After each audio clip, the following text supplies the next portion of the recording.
예, 민수기 32장 1절에서 19절 말씀입니다. 민수기 32장 5절 말씀. 이 땅을 소유로 주시고. 민수기 32장 5절 같이 읽겠습니다. 또 이르되 그런즉 우리가 만일 당신의 눈앞에서 은혜를 입었으면 이 땅을 당신의 종들에게 소유로 주시고 우리를 요르단 너머로 데려가지 마소서. 이거 황당한 말이죠.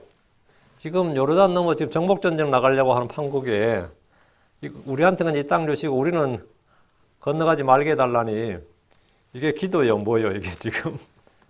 우리가 당신의 눈에 은혜를 입었사오면 이렇게 말하는데 은혜를 입었으면 이렇게 해달라고 이렇게 지금 말은 그렇게 하는데 이런 은혜를 입게 해달라 그 말이지. 이 땅을 소유할 수 있는 은혜를 입게 해달라는 말인데 진짜 모세가 격노하죠 이럴 때 진짜. 모세가 아무리 온유해도 이런 말 듣고 가만히 있을 수는 없는 거죠. 그래서 아주 오늘 모세가 아주 격노하는 장면입니다. 예, 오늘 이 땅을 소유로 주시고. 예. 오늘 공부할 본문은 루벤 지파와 갓 지파, 루벤 자손과 갓 자손이 모세와 엘라살, 당시 이제 아론이 죽었으니까요. 대제사장 엘라살이었잖아요. 모세와 엘라살, 그리고 이스라엘의 통치자들에게 요르단 동편 땅을 자기들에게 상속재산으로 달라고 요구한 장면입니다.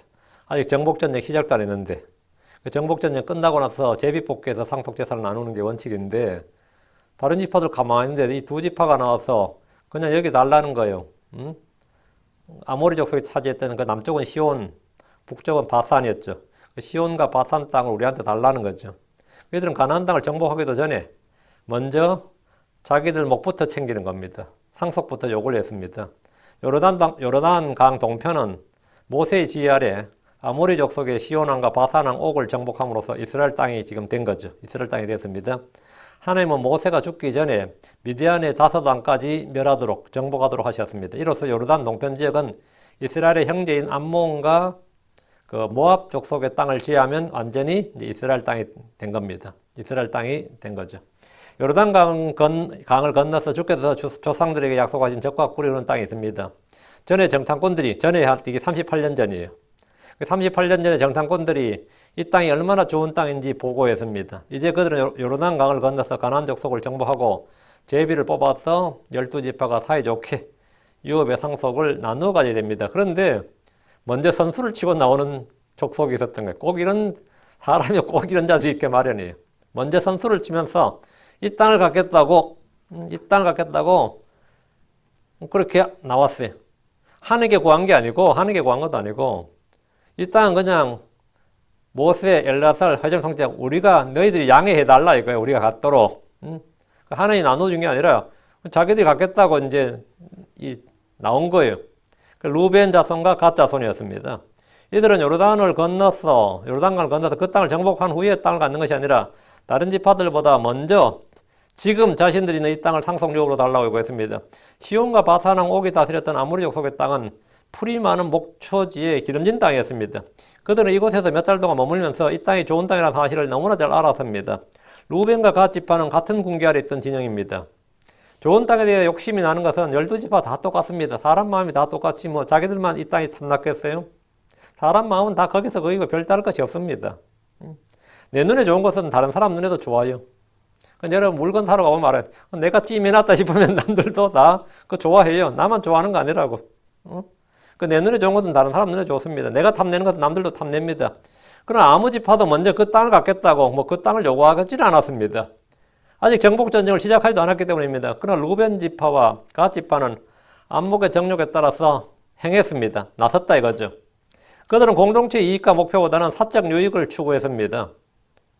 다른 지파에서 볼 때 이들의 요구는 반민족적, 반국가적, 이스라엘 광야교회라 했으니까 반교회적, 반회중적인 행위였고 회중들을 교회를 분열하게 하는 이기적인 행동이었습니다. 이런 일은 오늘날 크리스찬들 중에도 사실 자주 나타나는 현상입니다. 우리 멀리 볼 것도 없어요. 수련회 가서 은혜 많이 받았다고 간증하다 내려오다 버스 대기하면 먼저 자리 차지하려고 다 우르르 뛰어가거든요. 먼저 자리 차지하겠다고, 먼저 좋은 자리 차지하겠다고 우르르 뛰어가고 오면 사람들이 다 똑같아요. 밥 먹을 때도 보면 반찬 있을 때 먹겠다고 해가지고 누가 어린 형제들부터 앞서 세웁니까? 앞에 시간 되면 먼저 앞으로 쫙 달려가가지고 반찬 퍼가고 그러니까 배식을 자율적으로 못하는 거지. 자율적으로 했다가는 뒤에 사람 먹지도 못해요. 응? 그러니까 이제 퍼줘야 돼. 담당해줘야지. 아무리 은혜 넘치는 뭐 수련회라도 마찬가지고 뭐 교회 행사라도 마찬가지입니다. 어? 누가 또 끼어드는 사람 꼭 있고 말이죠. 어? 끼어드는 사람이 있으면 또 뒤에서 한마디 하지. 이게 다 인생사, 세상사가 다 비슷합니다. 빌립보서 2장 21절에 보면 모든 사람이 자기 일을 추구하고 예수 그리스도의 일을 추구하지 아니하되 이 말이 있어요. 크리스천들한테 하는 말입니다. 모든 사람이 자기의 일을 추구하고 예수 그리스도의 일들을 추구하지 아니하되 오늘 그 초대교회도 그랬다 이 말입니다. 초대교회도 그랬다고. 자기 일 추구하지 예수 그리스도의 일을 추구하지 않는단 말이죠. 이 말씀대로 사람들은 저마다 자기 일을 추구합니다. 자기 유익을 구합니다. 자기 배를 섬깁니다. 성경은 고린도전서 10장 24절에 아무도 자기 것을 구하지 말고 다른 사람이 잘 되기를 구하라 이렇게 말합니다. 그러나 루벤과 갓 지파는 자신들의 이익을 먼저 구했습니다.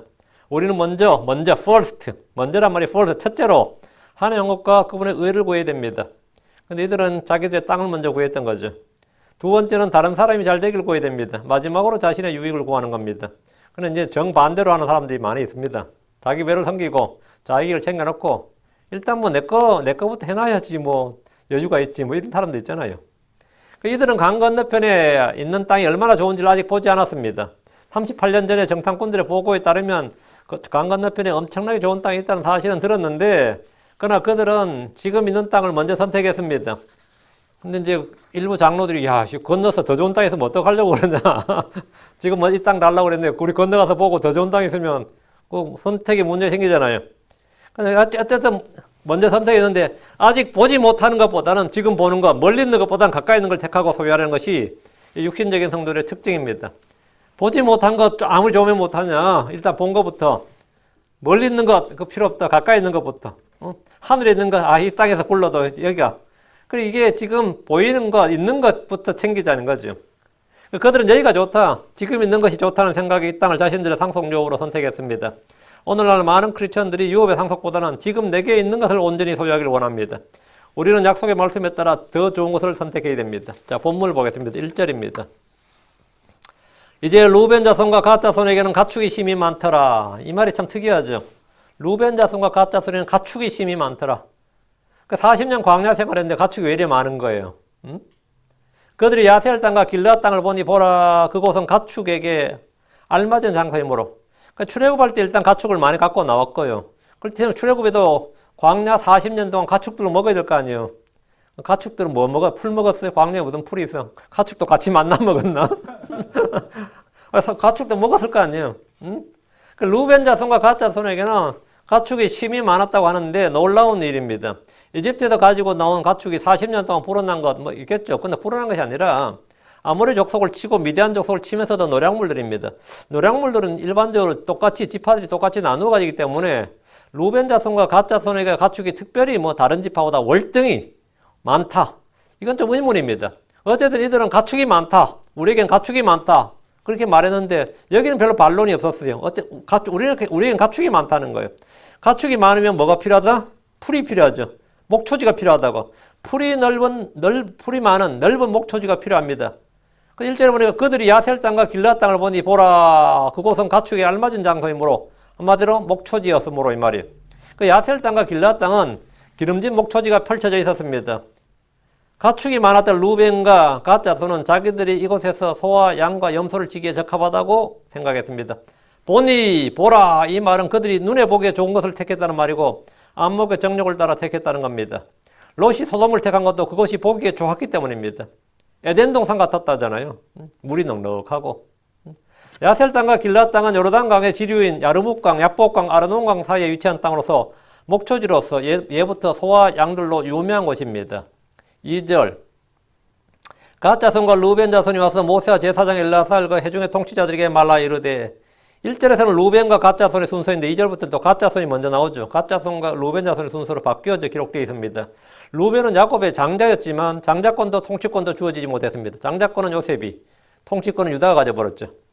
그는 형제들 중에서도 맨 앞자리를 차지하지 못했습니다. 그가 자기 아비의 침상을 더럽혔기 때문에 물과 같이 불안정하며 뛰어나지 못할 것이라는 야곱의 예언대로입니다. 갓 자손과 루벤 자손이 와서 모세와 제사장 엘라살과 회중의 통치자들에게 말을 했어요. 이들은 사전 상속을 원했습니다. 모세가 죽기 전에 이들은 자신들이 머물고 있는 이 땅을 상속받고자 했습니다. 이들은 가나안 땅을 건너가서 그 땅을 나누어 받는 것이 아니라 아모리 족속을 물리친 이것을 원했습니다. 충분히 좋단 말이에요, 이것이. 그들은 원하는 것을 얻기 위해서 모세와 엘라살, 회중의 통치자들에게 자신들이 원하는 것 요구사항을 말했습니다. 상속유업의 땅을 분배하는 일은 주께서 하시는 일입니다. 그런데 그들은 모세와 엘라살, 회중의 지도자들의 합의와 양해로 주께서 나눠주시는 걸 기다리기 아니라 모세가 허락하고 엘라살도 대제사장이니까 허락하고 회중의 통치자들 10명이 합의해주면, 양해를 해주면 그 합의와 양해로 자기들이 이 땅을 먼저 받기를 원했습니다. 이는 사도들 중에서 야고보와 요한이 주께 나와서 자기들의 요구사항을 달라고 구하는 것과 비슷합니다. 마가복음 10장 35절 37절에 보면 세베대의 아들인 야고보와 요한이 그분께 나와 이르되 선생님이여 우리가 무엇을 원하든지 선생님께서 우리를 위해 그것을 해주시기 원하나이다 하며 그 야고보와 요한은 다른 제자들보다 먼저 자신의 상속 보상을 구했습니다. 루벤과 갓 자손이 그랬던 것처럼 그들은 먼저 선택을 했고 먼저 구했습니다. 주님께서 내가 너희를 위해 무엇을 해주기를 원하느냐 하시자 그들은 거침없이 구했는데 그들이 그분께 선생님의 영광 가운데서 우리가 하나는 선생님의 오른편에 다른 하나는 선생님의 왼편에 앉는 것을 허락하옵소서 하더라. 주님께서 이제 하늘의 왕국 이 땅에 왕국을 세우시면 주님께서 왕대에 앉으시고 좌우편에 우리 형제를 딱 앉혀달라고 말한 거예요. 그럼 그렇게 하마 그러면 또 누가 좌편에 앉을지 누가 우편에 앉을지 지들 둘이 싸워요 또. 안 그럴 것 같아? 지들 둘이 싸워요. 그 야고보와 요한은 얻고 싶은 것을 경쟁자들보다 12이란 말이죠. 그 10명 제쳐놓고 일단 자기 형제들이니까 다른 경쟁자들보다 먼저 구했고 미리 얻고자 했습니다. 그들은 높은 지위와 권력을 원했습니다. 그들은 메시아 왕국이 이 땅에 세워지면 주의 좌우편에 앉겠다는 겁니다.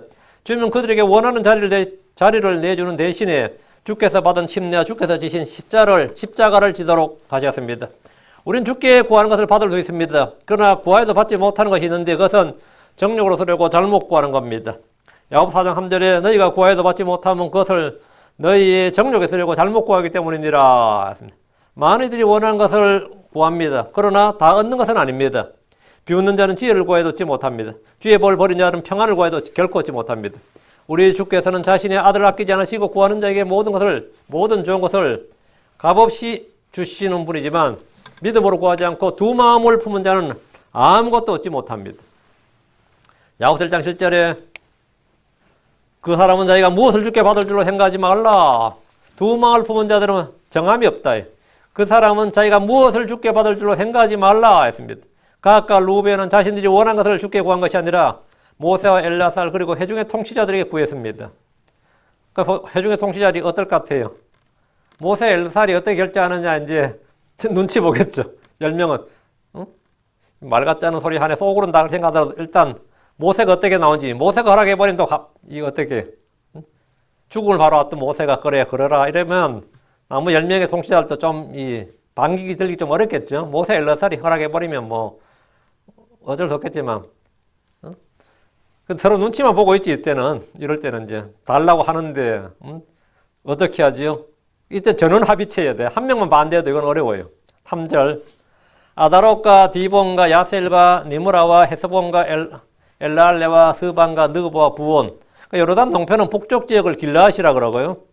요르단 동편 땅은 최남단에 아르논강이 있고 중간에 야복강이 있습니다. 야복강을 중심으로 이제 남북을 나눠요. 한국이 이제 한강을 중심으로 한강 이남, 한강 이북 이렇게 나누죠. 그 한수에서 예전에 그 한강을 한수라 그랬단 말이죠. 그래서 그 위아래를 나눈 것처럼 한국은 옛날 땅을 셋으로 나눴어요. 이 강이 중요한데 이 아르논강, 야복강 이렇게 강이 있었다고. 그 야복강을 중심으로 이제 그 위를 이제 므낫세 지파의 반 길앗 지방 그러죠. 이제 그러거든요. 길앗은 사실은 요르단 동편 전체를 다 길앗 지역이라 그러는데 그 야복강을 중심으로 나눴어요. 근데 지금 3절에는 도시가 9개가 나오죠. 그 9개가 나오는데 아다롯, 이본, 야셀, 니므라, 헤스본, 엘랄레, 스밤, 느보, 부온 이렇게 9개 도시로 야복강 남쪽에 있는 도시들입니다. 북쪽 길앗 지역은 므낫세 지파의 반이 차지했고요. 길라 절반과 바산에 있는 옥의 왕국에 속한 도시 아스다롯과 에드레이는 므낫세 아들 마길의 자손에 속했고 그들의 가족대로 마길의 자손 절반에게 줬습니다.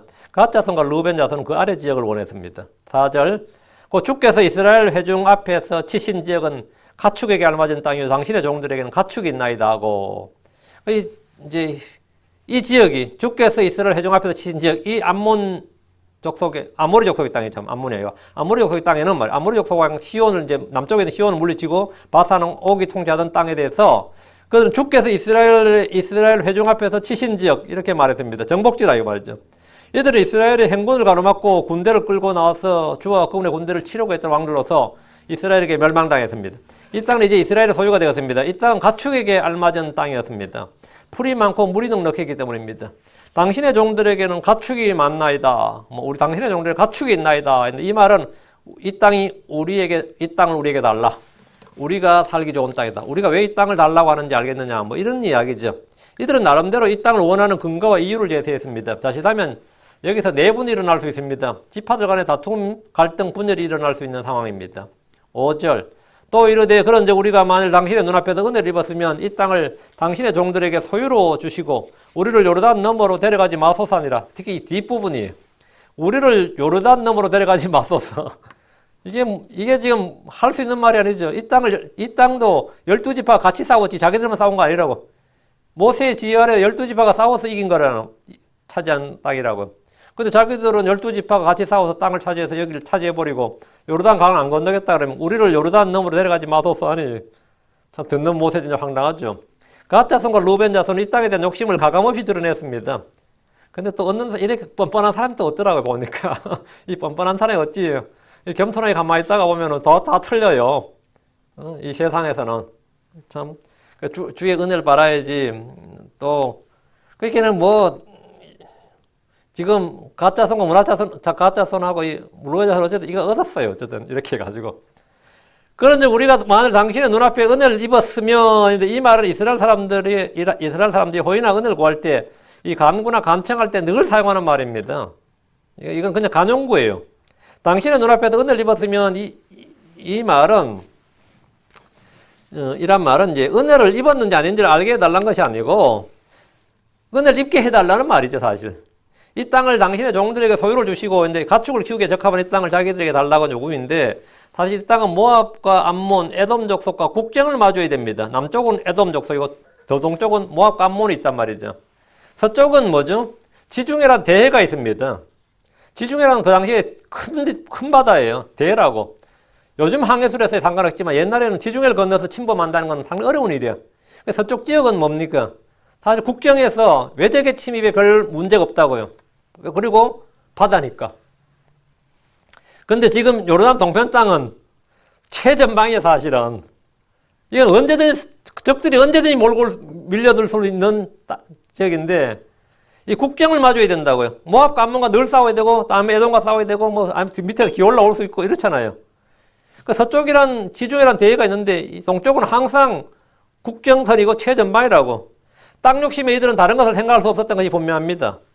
우리를 요르단 너머로 데려가지 마소서 했는데 이 말은 요르단과 건너편의 땅에 관심이 없다는 뜻으로 한 말로 보이지만 한편으로는 자기들은 여기서 안주하고 전쟁을 하지 않겠다는 뜻이 됩니다.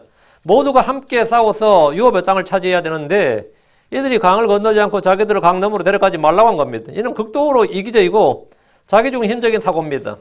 물론 이때 이제 자기들이 할 수 있는 말 있죠. 동포에서 나는 10개 지파가 싸울 때 우리가 후방을 맡겠습니다. 그런데 적들이 언제 또 우리가 다 넘어가 버리면 언제 또 쳐들어올지 모르잖아요. 우리는 여기서 후방을 맡겠다. 이렇게 하면 또 그나마 좀 나았는데 지금 이 극도로 이기적이고 하여튼 자기중심적인 사고예요. 이들의 그 지파 이기주의는 회중 공동체의 분열을 가져옵니다. 땅이나 재산 분배 문제는 형제간에도 칼부리 밀어날리는 일이 다반사입니다. 한국도 이게 땅 나눈 적 있죠. 한국도 역사적으로 땅을 나눈 적이 있습니다. 일제강점기에서 해방된 후에 토지 분배에 관한 법이 제정되었습니다. 북한은 무상몰수, 무상분배. 그러니까 북한 사람들이 왜 김일성을 그렇게 환호했는지 알겠죠? 지주제를 획파하고 모두에게 땅을 주겠다는 약속을 했기 때문입니다. 그러니까 그때는 공산주의, 민주주의 개념도 없을 때예요. 이런 좋은 말이 없는 거죠. 그래서 무상몰수, 무상분배. 몽땅 다 몰수라고 무상으로 분배하겠다 그랬는데 여기 함정이 있었습니다. 백성들에게, 농민들에게 분배를 하는데 토지 소유권을 분배하는 게 아니라 소유권은 국가가 갖고 경작권만 분배하겠다는 거였어요. 그 땅은 전부 다 국가 거야. 그리고 나서는 25%를 국가에다가 현물로 세금을 내게 한 거예요. 그래서 나중에 올라서 30%까지 갔는데 그게 땅을 받은 사람이 딱 보니까 이게 내 땅 아니야. 경작권만 받은 거야. 그러다가 25% 30% 내면 지주한테 내던가하고 뭐가 차이가 나지. 북한 사람들 완전히 뒤통수 맞은 거죠. 완전히 막 열렬히 환호하다가 이렇게 돌아가 보니까 하여튼 토지를 분배하는데 분배가 아니라 뺏기기만 한 것 뿐이고 경작권만 분배를 해줬습니다. 근데 반면에 남한은 유상몰수, 유상분배였어요.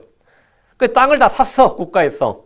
땅은 물론 샀죠. 그 샀다고 해서 매상이라 유상매상, 유상분배를 했는데 그 돈 없는 사람이 분배를 해주면서 땅이 빚이 된 거예요. 대신에 싸게 분배를 했는데 5년간 갚으라 그랬어요. 토지를 분배받은 백성들은 5년간 30%씩 5년간 해마다 가고 5년 뒤에 무조건 완전히 자기 땅이 되도록 5년간 땅값을 분할 납부하고 자신의 소유가 되도록 했습니다. 그렇지만 반만년 역사의 처음으로 남한 사람들이 전부가 뭐가 된 거죠? 지주가 된 거예요. 토장농 마름하다가 갑자기 지주가 된 거라고. 지주가 됐으니까 어떻겠어요? 그 기쁨이 어떨 것 같아요? 한국 사람들 올 때는 자기 집 마련이 될 때 그 기쁨이 막 넘치고 그런 거 있죠? 자기 땅 샀을 때 그 5년 만에 했는데 이게 진짜 5년 끝났으면 뭐 이제 이걸 북한도 떡 보고 야 저거 토지 개혁 완성되면 남한은 절대로 침범 못한다. 자기 땅 가진 사람은 자기 땅 지키려고 다 싸운다고요. 그래가지고 6.25 전쟁이 터진 겁니다. 빨리 침범을 한 거죠. 더 빨리. 자기 땅 다 갖게 되면 안 된다고. 그러니까 남한에 와가지고 땅 주겠다 그렇게 사람들 우리 이미 받았다 필요 없다 이래가지고 싸웠던 겁니다. 그래가지고 그래서 남한이 공사는 안 된 거예요. 남노당이 그렇게 많았는데도 왜? 내 땅을 가졌다고.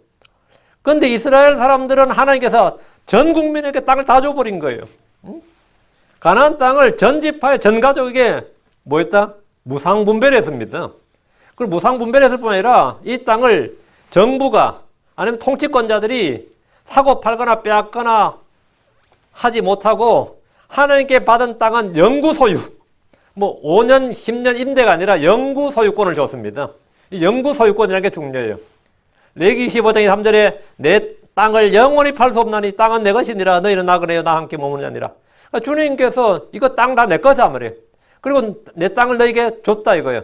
그러니까 땅에서는 하나님이 이 땅 주인이니까 이 땅의 정부가 내 땅을 건들 수 있어서 없는 거예요.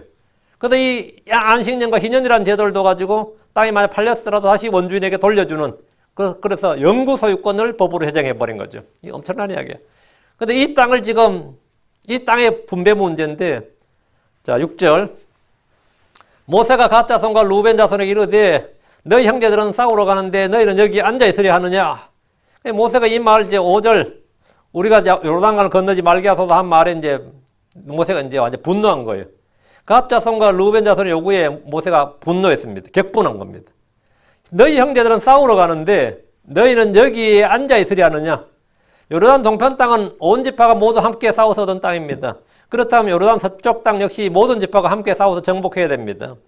루벤과 갓 지파가 강을 건너지 않는다면 이는 하나님의 군대로서 하나님의 뜻을 거부하는 것이고 형제들의 힘을 빼고 전력을 약화시키는 이적 행위입니다. 적을 이롭게 하는 행위라고요. 전쟁을 앞두고 싸워야 할 군대가 안주해버리고 전쟁을 포기해버리면 다른 군사들은 낙심하게 되고 불평하게 됩니다. 모세는 갓과 루벤 자손의 요구를 온 이스라엘 힘을 빼는 이적 행위고 반역이고 주의 명령을 거역하는 일로 판단했습니다. 7절 너희가 어찌하여 이스라엘 자손을 낙심하게 하여 주께서 그들에게 주신 땅으로 건너가지 못하게 하려 하느냐. 그런데 뭐 나머 10개 지파 통치자들이 말할 필요도 없어요. 모세가 완전히 뭐 난리치고 있었단 말이에요. 그러니까 요한과 야고보가 주께 나와서 주의 좌우편에 함께 달라고 할 때 그들의 말은 나머지 사도들의 분노를 자아냈습니다. 나머 10명의 사도들에게 분노를 자아냈다고. 마찬가지로 갓 지파, 루벤 지파의 사전 상속 요구는 이스라엘 자손을 낙심하게 하는 일이고 주께서 그들에게 주신 땅을 건너가지 못하게 하는 일이었습니다. 모두가 한 마음 한 몸이 되어서 정복전쟁을 치러야 할 시점에 두 지파가 빠지겠다는 것은 있을 수 없는 일입니다. 이것은 자신들의 안위를 위해서 다른 사람을 위험에 빠뜨린 일입니다. 이 말은 형제들의 실족거리가 되었다는 말입니다. 우리는 자신의 유익을 위해서 또는 자신의 자유를 위해서 다른 사람을 실족하게 해서는 안 됩니다. 낙심시켜도 안 됩니다. 나의 자유가 남의 실족거리가 되어서도 안 되고 나의 정당한 권리가 다른 사람의 걸림돌이 되어서도 안 됩니다. 물론 나의 자유고 나의 권리를 하더라도 그것이 다른 사람의 실족거리가 되거나 걸림돌이 되어서는 안 된다고요. 고린도 교회는 고기를 먹는 문제, 특히 우상에 들어진 고기를 먹는 문제로 인해 분열과 다툼이 있었습니다. 근데 성경이 말하기를 모든 것이 내게 적법하나 모든 것이 적절하지는 아니하여 모든 것이 나를 위해 적법하나 내가 어떤 것에 권능해도 권능 아래도 놓이지 아니하리라. 굉장히 중요한 말입니다. 모든 것이 내게 적법하나 모든 것이 적합하지 않고 모든 것이 나를 위해 적법하나 모든 것이 나를 위해 적법하다. 사람들도 그런 거 있죠. 꼭 남에게 상처 주는 사람들이 하는 말은 나는 그래도 거짓말은 안 해요. 그래도 나는 그냥 사실대로 있는 대로 말했을 뿐이야. 엄청나게 상처를 주고 나서도 자기를 당당히 위로하는 말이 있죠. 나는 언제나 팩트만 말해. 나는 팩트만 말해. 난 사실대로 말하지. 난 그래도 거짓말 한 건 아니야. 이게 자기가 하고 싶으면 다 하고 그게 자기 자유고 권리고 적법하지. 그럼 모든 것이 적절하진 않다고요. 모든 것이 나를 위해 적법하나 내가 어떤 것에 권능 아래 놓이지 않으리라. 또 사도 바울은 고린도서 8장 13절에 그러므로 만일 음식이 내 형제를 실족하게 하면 나는 세상에 서 있는 한 고기를 먹지 아니하여 내 형제가 실족하지 아니하게 하리라. 이게 크리스천의 자세다 말이. 이게 자기 절제죠. 성경만 절제입니다. 형제를 실족하게 하는 일을 하면서 자신의 자유와 권리와 이익을 주장하는 것은 크리스천의 합당한 행실이 아닙니다. 로마 14장 20절에 모든 것이 참으로 순수하되 실족하게 하면 먹는 그 사람에는 그것이 악하니라. 또 성경은 로마 14장 21절에 내 형제를 걸려 넘어지게 하거나 실족하게 하거나 약하게 하는 세 가지, 실족하게 하거나 걸려 넘어지게 하거나 걸림돌이 되거나 약하게 하거나. 약하게 한다는 말은 마음을 낙심시키는 것, 이런 걸 말하는 거예요. 약하게 하는 그 어떤 것도 하지 아니하는 것이 선하니라. 그것이 좋은 일이다. 그 어떤 것, 그런 거 안 하는 것이 선한 일이라고. 우리 누구에게도 실족거리를 주지 말고 어떤 일에도 실족거리를 누구에게도 어떤 일에서 실족거리를 주지 않아야 됩니다. 실족하게 하는 일들이 반드시 일어나지만 없을 수는 없어요. 사람 세상에서. 실족하게 하는 일을 일으키는 그 사람에게는 화가 있습니다. 모세는 갓 자손과 루벤 자손이 정복전쟁을 앞둔 이스라엘 걸림돌, 실족거리가 되었기 때문에 책망을 한 겁니다. 8절입니다. 너희 조상들도 내가 가데스 바네아에서 그 땅을 보라고 보내었을 때, 내가 할 때 내가 모세입니다. 내가 가데스 바네아에서 그 땅을 보라고 12명의 정탐꾼을 보냈을 때 그와 같이 하였나니, 그같이 했다는 말은 뭐죠? 형제들을 실족하게 했다고요. 회중들을 실족하게 하고 낙심시켰다 이 말이에요. 모세는 전에 가데스 바네아에서 정탐꾼들이 한 일을 예로 들었습니다. 정탐꾼들은 땅을 탐지한 후에 돌아와서 악한 보고를 냈고 백성들은 그 땅을 들어가지 못하도록 막는 역할을 했습니다. 백성들의 마음에 두려움을 주고 낙심케 함으로써 백성들은 가나안 땅으로 들어가려 하지 않았습니다. 지금 갓 자손과 루벤 자손이 하는 일이 그와 같은 것이다. 그같이 했다 이거예요. 그때 일로 이스라엘은 가나안 땅을 들어가 싸우지 못했고 38년 노예나 광야를 돌아와서 지금 이 자리에 와 있습니다. 그런데 다시 그와 같은 일이 일어나고 있음을 말해줬습니다.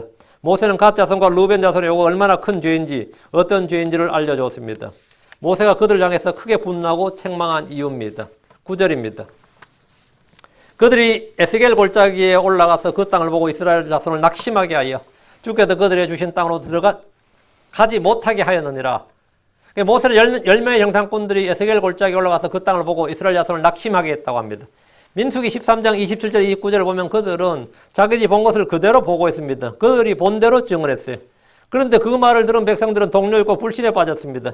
갈렙과 여호수아가 백성들을 진정시켰을 때 그들은 믿음으로 그들과 함께한 것이 아니라 민수기 13장 31절에 우리가 능히 올라가서 그 백성을 치지 못하리니 그들은 우리보다 강하니라.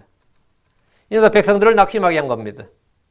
모세는 그들이 백성을 낙심케 해서 주께서 그들이 주신 땅으로 들어가지 못하게 했다고 합니다. 가나안 땅 앞까지 와서 그 땅에 들어가지 못한 것이 정탐꾼들이 형제들을 낙심하게 한 것 때문이었는데 지금 갓 자손과 루벤 자손이 이 땅을 차지하고 요르단을 건너지 않겠다는 것은 그와 같이 형제를 낙심케 하는 이름을 말해줍니다. 교회는 공동체고 한 몸이고 서로가 지체입니다. 그래서 우리는 서로가 서로에게 영향을 주고받습니다. 우리는 우리의 말과 행위로 같은 지체인 형제들을 세울 수도 있고 같은 형제들을 무너뜨릴 수도 있습니다.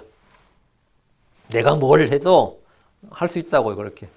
10절 바로 그때 주의 분노가 타올라 그분께서 맹세하여 이르시되 바로 그때에 열매 정탐꾼들이 악한 보고를 했을 때의 말이에요. 주의 분노가 타올라 그분께서 맹세하여 이르시되 정탐꾼들의 악한 보고와 불신의 영향을 받은 이스라엘 회중은 막 밤새 울었습니다. 그리고 막 모세 죽이려고 그러고 우리 다시 이집트로 돌아가자 그러고 막 가나안 땅에 들어갈 포기했습니다. 그때 주의 분노가 타올라서 그분께서 맹세하여 말씀하셨습니다. 민수기 14장 12절에 내가 역병으로 그들을 쳐서 그들의 상속권을 박탈하고 너로부터 그들보다 더 크고 강한 민족을 만들리라 하시니라. 이 일에 모세는 목숨을 걸고 중보했습니다. 덕분에 그들은 역병으로 망하지 않았지만 대신 약속의 땅에 들어갈 수 없었습니다. 주께서 맹세로 하신 말씀이 이것입니다. 민수기 14장 22절 23절 내 영광과 또 이집트와 광야에서 내가 행한 내 기적들을 보고도 이제 이같이 10번이나 나를 시험하고 내 목소리에 귀를 기울이지 아니한 저 모든 사람들로 인하여 그들은 내가 그들의 조상들의 맹세한 땅을 결코 보지 못할 것이요 또 나를 격노하게 한 사람들 중 아무도 그 땅을 보지 못하리라. 다 광야에서 죽는단 말이죠. 주님은 회중들의 불신에 참 불평을 들으셨고 그들이 말한 대로 그들에게 해주시겠다고 하셨습니다. 주께서 너희에 관하여 너희 사체가 이 광야에서 쓰러질 것이요 너희 자녀들은 너희 행음을 짊어지고 너희 사체가 광야에서 소멸될 때까지 40년 동안 광야에서 헤매리라 하셨습니다. 모세는 38년 전에 있었던 이 일을 어제 일처럼 생생하게 기억하며 지금 말하고 있습니다. 그 너희들의 죄가 뭔지 알겠느냐 이거죠. 11절 이집트에서 나온 사람들 가운데 20살이 넘는 자들 중에서는 아무도 내가 아브라함과 이삭과 야곱에게 맹세한 땅을 보지 못하리니 이는 그들이 나를 온전히 따르지 아니하였기 때문이더라. 광야 1세대는 2년 만에 가나안 땅 앞으로 왔습니다. 그들은 이미 인구조사를 마쳤고 가나안 땅에 들어가 싸우면 그 땅을 얻게 됩니다. 그러나 그들은 들어가길 원치 않았습니다. 그들은 싸우길 원치 않았습니다. 주님 이집트에서 나온 사람들 가운데 1차 인구조사에 포함된 20세 이상의 남자들을 모두 광야에서 멸하셨습니다. 아무도 내가 아브라함과 이삭과 야곱의 맹세한 땅을 보지 못하리니 이 말씀대로 그들은 모두 광야에서 소멸되었습니다. 이는 그들이 나를 온전히 따르지 아니하였기 때문이라. 이유가 이거예요. 이는 그들이 나를 온전히 따르지 아니하였기 때문이라. 우린 믿음으로 구원받았습니다. 은혜로 구원받았습니다. 그 은혜로 받은 구원은 삭식도 아니고 보상도 아닙니다. 값없이 주어지는 선물입니다. 주를 믿는 신자가 주를 온전히 따르면 받는 것은 유업의 상속 보상입니다.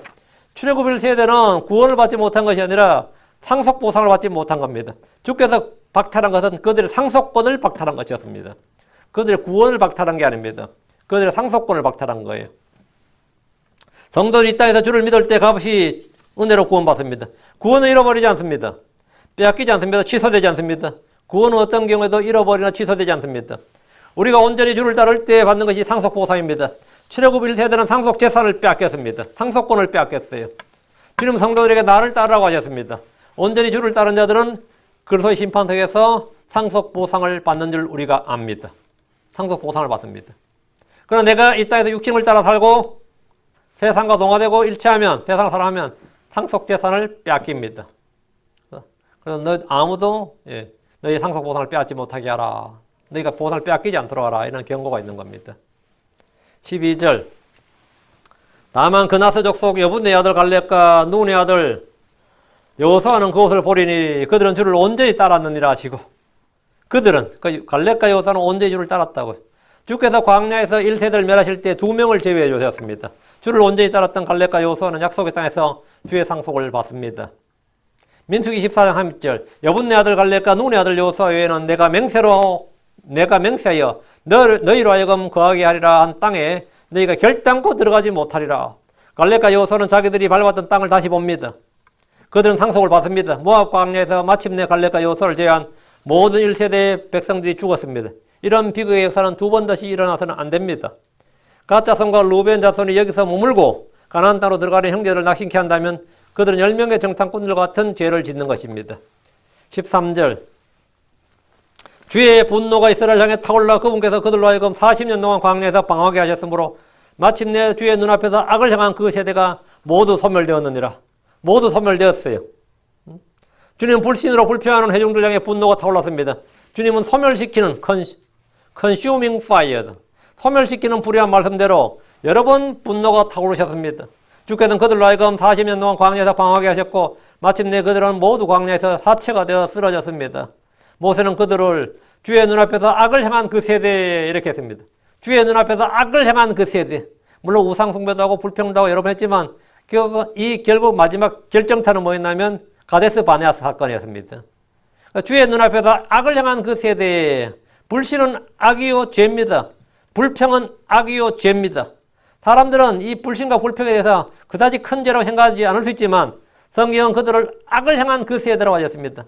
결과는 광야에서 모두 사체가 되어 소멸된 겁니다. 신명기 2장 14절에 우리가 가데스 바네에서 떠나 세레시내를 건널 때까지의 기간이 38년이었느니라. 마침내 이때 군사들의 모든 세대가 주께서 그들의 맹세하신 대로 그 군대 가운데서 소멸되었나니 1세대가 다 죽었다고요. 이들이 죽은 것은 마귀의 역사가 아닙니다. 이들이 광야에서 죽은 것은 주께서 손을 들어 치시고 멸하시기 때문입니다. 신명기 2장 15절에 참으로 주의 손이 그들을 치사 그 군대 가운데서 그들을 멸하셨으므로 마침내 그들이 소멸되었느니라. 그 이스라엘의 출애굽한 1세대는 주의 손에 죽었어요. 출애굽 2세대는 광야에서 자기들의 아버지가 죽어나는 것을 계속해서 40년 동안 봤습니다. 한 명도 남김없이 모두 쓰러져 사체가 되는 것을 본 사람들이 지금 모압의 평야에 있는 회중들입니다. 14절 보라 너희는 너희 조상들을 대신하여 일어난 자들이요 죄악으로 가득한 사람들의 소생으로서 이스라엘 향한 주의 맹렬한 분노를 더 크게 만드는 자들이로다. 지금 이 말씀 너희는 너희 조상들을 대신하여 일어난 자들이요 출애굽 2세대들이죠. 너희 조상들을 대신하여 일어난 세대니까 새 세대라고요. 뉴 제너레이션이라고 2세대고 이거는 뭐 긍정적인 면이고 다음 죄악으로 가득한 사람들의 소생으로서 이건 뭐죠? 좀 네거티브 부정적인 면이죠. 이 이스라엘 출애굽의 2세대는 두 가지 면을 갖고 있는 거예요. 1세대를 대신해서 일어난 새 세대, 뉴 제너레이션, 새 세대라는 점이 하나 있고 또 여전히 뭐라고? 죄악으로 가득한 사람들의 소생으로서 그 구습과 저걸 이어받은 한마디로 말하면 뭐 전에 우리도 우리 아버지 자손이니까 그 죄악으로 가득한 사람들의 소생으로서 이스라엘을 향한 주의 맹렬한 분노를 더 크게 만드는 자들이오다. 그러니까 지금 루벤과 갓 자손이 하는 일은 지금 38년 전에 가데스 바네아에서 있었던 10명의 정탐꾼들 그때 막 울고 밤새 울면서 막 불신에 빠지고 불평했던 장마에서 불평했던 그 세대보다 그들이 주의 분노를 일으켰는데 불타오르게 했는데 지금 너희들이 하는 일은 그때보다 오히려 주의 맹렬한 분노를 더 크게 만드는 자들이다 이거예요. 그 더 나쁜 놈들이다 이거예요. 모세는 지금 있는 회중들 향해서 보라 너희는 너희 조상들을 대신하여 일어난 자들이요 했습니다. 출애굽 2세대는 1세대를 계승한 자들이 아니라 대신 일어난 자들입니다. 하나님께서 상속욕을 받을 자들을 대신 일으킨 거예요. 또한 그들은 죄악으로 가득한 사람들의 소생입니다. 2차 인구조사에서 계수된 이들은 주의 분노로 멸망한 자들의 자식들입니다. 이들이 이번에 가나안 땅 정복을 포기하고 요르단강을 건너지 않는다면 이스라엘 향한 주의 맹렬한 분노를 더욱 크게 만드는 자들이 된다는 겁니다. 모세는 갓 자손과 루벤 자손이 여기서 땅을 상속받고 강을 건너 싸우러 가지 않으면 주의 맹렬한 분노를 크게 만드는 자들이라고 합니다. 만약 이들이 끝까지 고집을 피우고 여기 남아버리면 나무 10지파가 나가 싸워야 되는데 모세는 지금 그까지 각오하고 있는 거예요. 이놈들은 주의 맹렬한 분노를 크게 만드는 자들이고 너희는 들어서 싸워서 더 이상 소멸되지 말라는 거죠. 그래서 지금 회중의 통치자들이 지금 다 앉아 있는데 회중의 통치자에게 모세가 지금 하는 말이 그래서 어떤 경우에도 지금 이들이 갓 자손과 루벤 자손이 계속 고집을 피워도 정복전쟁은 돼야 된다 이거예요. 15절 너희가 만일 돌이켜 그분을 떠나면 그분께서도 또다시 그들을 광야에 버리시리니 이로써 너희가 온 백성을 멸망시키리라 하니라. 모세의 경고입니다. 38년 전에 있었던 일처럼 이번도 너희 세대도 다 죽는다 이거예요. 주께서 모세를 통해 이스라엘의 경고의 말씀을 보내셨습니다. 너희가 만일 돌이켜서 그분을 떠나면 주를 버리고 돌이켜서 떠나는 것 주의 법을 버리는 것이 뭐죠? 배교입니다. 사람이 돌이켜 그분을 떠난 것이 배교요 타락입니다. 죄로부터 돌이켜 그분께 돌아오는 것이 회개요 회복입니다. 이스라엘이 그분을 돌이켜서 그분을 떠나면 그분께서 다시 그들을 광야에 버리실 겁니다. 이로써 너희가 온 백성을 멸망시키리라. 출애굽 2세대도 가나안 땅에 들어가기를 거부하고 포기한다면 그들은 다시 한번 광야로 버림을 받고 멸망합니다. 사람이 그분을 찾으면 만나지만 그분을 버리면 그분께서도 버리십니다. 다윗은 아들 솔로몬에게 내가 만일 그분을 찾으면 만날 것이로되 내가 만일 그분을 버리면 그분께서 너를 영원히 버리시리라. 사람이 주를 버리면 배교하면 말이에요. 주님께서 그를 버린다고. 대언자 아사랴가 아사왕에게 한 말도 이겁니다. 역대기야 15장 2절에 그가 아사를 맞으러 나가서 그에게 이르되 아사와 온 유다와 베냐민아 너희는 내 말을 들으라. 너희가 만일 주와 함께하면 그분께서 너희와 함께 하시느니라. 너희가 만일 그분을 구하면 그분을 만나려니와 너희가 만일 그분을 버리면 그분께서도 너희를 버리시리라. 너희가 행한 대로 너희가 믿는 대로 너희가 주 앞에 하는 대로 하나님께서 그대로 해주신다는 거죠. 왜? 하나님은 보응하시는 하나님이다. 보상하신 하나님, 보답하신 하나님께서 보응, 보답, 보상, 보복. 하여튼 이 보자가 들어가요. 하나님 그대로 대갚아 주시는 분이다 이 말입니다. 그러니까 내가 주와 함께하면 주님께서 함께하시고, 내가 주께 가까이 나가면 주께서 우리 가까이 나오시고, 내가 주님을 구하면 그분을 만나고, 그분을 버리면 주님께서 그를 버리고, 내가 주님을 좀 삐딱하게 구하면 주님께서 그를 삐딱하게, 내가 주를 리지스트 저항하면 주님께서 그를 대적하십니다. 그러니까 주님은 우리가 하는 대로 그대로 해준다 이거예요. 우리는 마음을 다해 주를 구하고 주를 찾고 주께로 와야 됩니다. 적은 누룩이 온덩을 뜨게 하듯이, 작은 여 한 마리가 포도원을 망치듯이 교회란 회중 공동체는 몇 명의 죄와 불법으로 인해 전체가 피해를 받고 멸망할 수 있다는 겁니다. 16절 그들이 모세에게 가까이 나와 이르되 우리가 여기에서 우리의 가축을 위하여 우리를 짓고 우리의 어린 것들을 위하여 도시들을 건축하되 갓 자손과 루벤 자손은 모세의 책망과 경고를 들은 후에도 포기하지 않고 모세에게 가까이 나와 말했습니다. 우리가 여기에서 우리의 가축을 위하여 우리를 짓고 우리의 어린 것들의 도시를 건축하되, 이 말은 뭐 이것을 자신들의 터전으로 삼고 도시 건축을 시작하겠다는 겁니다. 이거 엄청난 말이죠. 17절 우리가 이스라엘 자손을 그들의 처소로 데려갈 때까지 스스로 무장하고 그들 앞에서 가리다. 다만 우리의 어린 것들은 이 땅의 거주민들로 인해 성벽을 두른 도시들에 거할 것이오며, 갓 자손과 루벤 자손은 이 땅을 차지하는 대신에 요르단강을 건너서 정복전을 할 때 스스로 무장해서 선봉에 서겠다. 우리가 선발대가 되겠다는 거예요. 그들 앞에 가리다. 이 말은 전쟁에서 맨 앞에서 싸우겠다. 우리가 위험을 감수하겠다 이거예요. 이 땅을 먼저 얻은 만큼 우리가 희생하겠다는 거죠. 그들은 요르단 동편에 안주하거나 뒤로 물러나지 않고 가나안 정복 전쟁을 마칠 때까지 함께 싸우겠다고 했습니다. 다만 자기들이 강을 건너 싸우러 갈 때 이곳에 남게 될 어린 것들을 보호하기 위해서 성벽을 두른 도시들에 거할 것이라 합니다. 이 땅의 거주민들로 인해 이 말은 요르단 동편에서 아모리 족속을 멸했지만 위험이 완전히 사라지지 않았음을 보여줍니다. 싸울 수 있는 군대가 모두 요르단강을 건너버리면 남아있는 여자들, 어린아이들, 가축들이 위험에 빠질 수 있음을 염두에 두고 있습니다. 그래서 성벽을 두른 도시들에 안전히 거할 수 있도록 하겠다는 겁니다. 18절 우리 이스라엘 자손이 각각 자기의 상속 재산을 얻을 때까지 우리 집으로 돌아오지 아니하게 싸우니, 나머지 10개 지파가 가나안 땅을 정복하고 각각 자기의 상속 재산을 얻을 때까지 갓 자손과 루벤 자손은 자기 집으로 돌아오지 않겠다. 정복 전쟁이 끝날 때까지 우리는 함께 하겠다는 거예요. 이 약속대로 이들은 전쟁이 끝나고 유업의 상속을 다 분배할 때까지 요르단강 서편에 머물렀습니다. 여호수아는 그들에게 노량물을 줘서 다시 요르단강을 건너게 했습니다. 여기 서편에서 얻은 전쟁에서 승리해서 얻은 노량물이 굉장히 많은데 그걸 두 지파에게 같이 나눠주면서 그걸 가지고 가서 다 너희 가족들과 다 나눠라 이렇게. 19절입니다. 우리가 요르단 이편 곧 동편에서 우리의 상속 재산을 얻었으므로 그들과 함께 요르단 저편에서나 그 앞에서 상속을 받지 아니하리이다. 우리가 선봉에 서서 싸우기는 하겠지만 거기에서는 그 땅이 아무리 좋아도 욕심 안 내겠다는 거지. 루벤과 갓 지파는 요르단 동편 아모리 족속의 땅을 얻었기에 강 저편에서 얻는 땅에 대해서는 일체 권리를 주장하지 않겠다는 약속을 했습니다. 그들은 지금 얻은 땅으로 만족하겠다는 것을 모세와 엘라살 그리고 회중의 통치자들 앞에서 공개적으로 약속을 했고, 그에 따른 보답으로 전쟁의 선두에 서고 전쟁이 끝날 때까지 귀환하지 않고 더 이상의 상속을 요구하지 않겠다. 그러면 나머지 10개 지파가 동의하면 그렇게 하면 그 정도 조건이면 괜찮다. 이래 되면 이제 이 땅을 여기 거하는 거죠.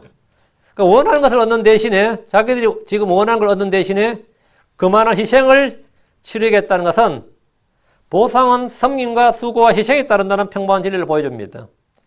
이 희생 없이 노력, 보상, 섬김, 애씀 이게 없이 그냥 달랑 유업의 상속을 자기들이 차지하겠다. 이건 말도 안 되는 거다. 이건 말도 안 되는 거다.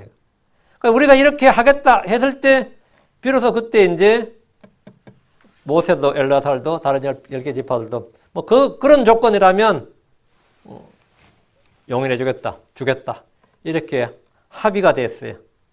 우리도 마찬가지입니다. 내가 주께 보상을 얻고 싶은 열렬한 소망이 있고 주께 뭔가를 얻고 싶다. 그럼 뭘 하겠다고요? 주를 섬겨야 됩니다. 당연히 고난을 택해야 되고 희생을 치러야 됩니다. 희생 없이, 고난 없이 당연히 상속 없습니다. 고난 없이 보상 없어요. 그건 당연한 일입니다. 주께 보상을 받으려면 당연히 주를 섬겨야 됩니다. 하나님 앞에 하나님께 주여 주시옵소서.